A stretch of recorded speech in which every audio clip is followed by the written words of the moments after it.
Dickie Hamilton is the pivotal figure in Richmond Bridge.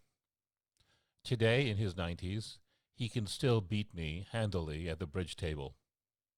Talking to him is Bobby Pustilnik, also a central figure in Richmond Bridge. I am Govind Narayan, and I'm the man behind the camera. Our goal today in having this conversation with Dickie is to capture the story of bridge in Richmond. Dickie learned bridge in the Air Force, Bobby learned bridge in college, and I learned bridge in the building that Dickie and his partners built, the Richmond Bridge Center. This interview is happening on the 30th of May, 2020. Yes, I played a lot of tennis. I did a lot of sailing. I did a lot of flying. Where'd you find time to play bridge? Well, I don't know. That's a hard thing. My wife was extremely cooperative. She wasn't a bridge player. What I did. No, she never played bridge. Thank goodness for that. Do you know, you remember Fisher? Bobby Yeah, Fischer, yeah, exactly. Well, I know of him. I don't know You know who him. he was, right? Bobby Yes, yes, Fischer. of course. Yes, Spassky and. Did you know I played him in chess? Oh, really?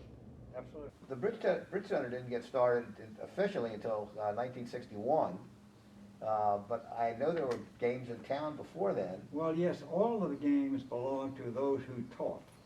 And they would teach wherever they could find a place for us to go, which was not very suitable. We played all of our team games in Richmond in our homes. So the games were set up. We never had a place to go to play.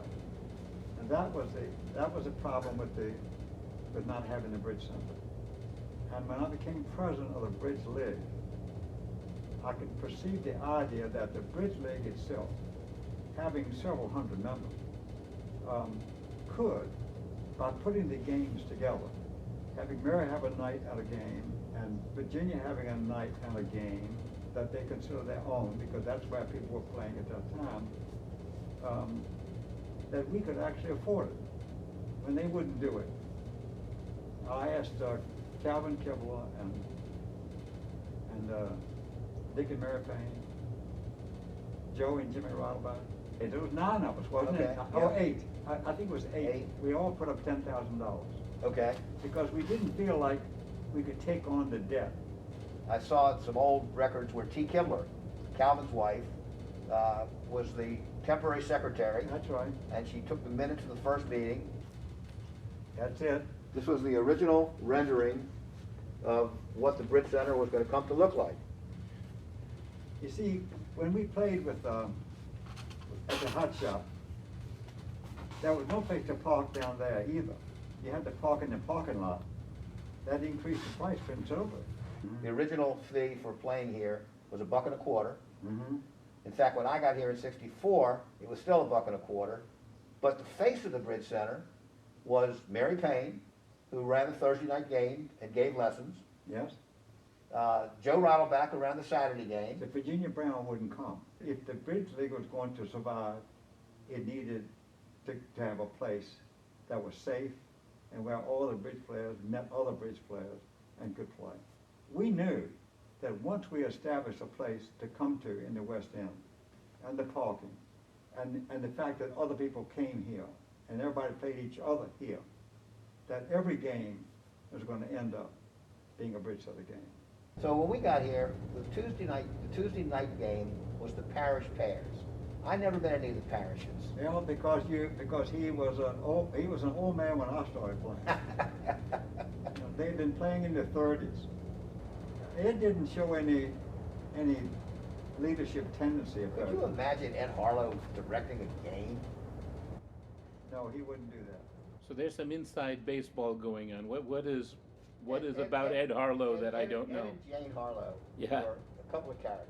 But the other thing Calvin did, which was really interesting, we used to use all chem cards, the plastic chem cards in the boards, Okay. because they would last forever. And Calvin would make them last forever. But OJ was a really interesting character. He was that. He was an attorney. He was the slowest bridge player. He absolutely. He had to cards, please. You had to turn your card back over every single times Yep. we played. Yep. We played at John Marshall Hotel. And I'm playing against Bill. And Bill is bragging. When the dummy comes down, he's bragging. I know every card in the hand. You watch and see. Well, I leaned forward and said, Bill, are you sure? He took a peek at my hand. But I didn't show him the queen of spades. I didn't show him that. And he bragged, but he said, you watch here. I'm going to take his hand right there, Dickie. And he did it, and I played the queen and on his jack. He said, God damn you, you showed me your hand. Oh, Wallace Jones. Huh? Wallace Jones? Wallace Jones. I didn't know him. I met him a couple of times when I played, but I think he passed away very early on, or at least became too infirm to play They bridge. were among the best bridge players we had. They would win most of the team games. Everybody else was coming along. We had probably, I would say, 15 or 20 guys who really understood the game or were getting to understand it. Ed Hollow and Jones and Preston Ellett. So then Catlett came along about the time I was playing at Virginia Brown. He was like 16 years old. But he was a very smart guy and he was very innovative. He would play what he called Old Southern. Goring never recommended that. That wasn't for the next 15 years, Yeah. or 20 years. Those kind of bids never came up. Caddy was just natural about it. I don't think he played any better than some of the guys he played today. But certainly not Mark Dahl and Mark Rosenblum. And Mark Rosenblum. They are great players. Great Harry natural Gillis is players. a first-rate player. Yep. And I think Drain plays quite well. I love the way Drain Dwayne plays. is a great Thinks player. his way through the hand. Talk about Hersh a little bit. Hersh was a really Hersh- interesting guy. Hersh was a unique person. He had difficulties.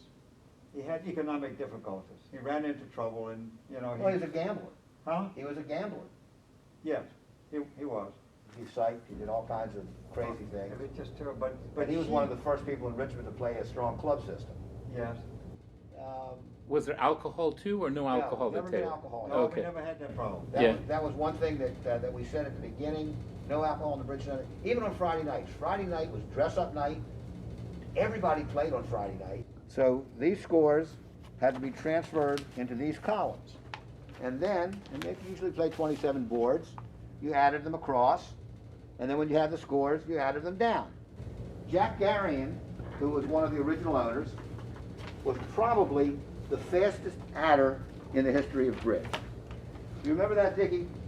The fact is, the game has gotten to be more difficult for a new player to enter the fray. Yeah. We've had a lot more games. We do have a lot more playing than we used to have, because we only play 2 or 3 days a week. Yeah. We play now every day, including Sunday. The friendly bridge is one of the best things we've done. Friendly Bridge One is of the best. fabulous. The McLeads have worked with those new people and keep bringing new people in and You giving know, them lessons. the guy who really tipped that for us was Mike. Mike Fine. Mike Fine tipped that Yeah. for us. He said, do that. Mimi is Oh, a peach. She's I'm telling you right now. running herself nuts trying to keep those 3 games going. The money we make doesn't even pay the taxes on the building. Right. But she wants to keep Bridge and Richmond alive and keep these people together. All those things have kept us alive. Yeah. There is a question of what's the next generation going to be like? Well, you should be able to do it through the Richmond Bridge Association. That's your, they're your patrons. Somebody has got to be interested enough, or they've got to be interested enough, or they've got to find a way to carry the ball somewhere. Directing bridge, there are plenty of people who direct bridge who tend to own the game. Yeah. I mean, there's been that problem in the ACBL a lot. They've spent a lot of time curing that problem. You know? But you've got to find somebody. You're absolutely right. There's got to be somebody that steps forward. I'm going to be gone, but somebody's got to. If the game is going to survive in Richmond, Somebody's got to Somebody's step gotta forward. do it. It is going to happen. The way that you can thank Dickie and Bobby for their time and for letting us into their world and sharing their memories with us is by playing bridge, is by introducing a friend to bridge, and by supporting bridge in Richmond, and by supporting bridge wherever you find yourself.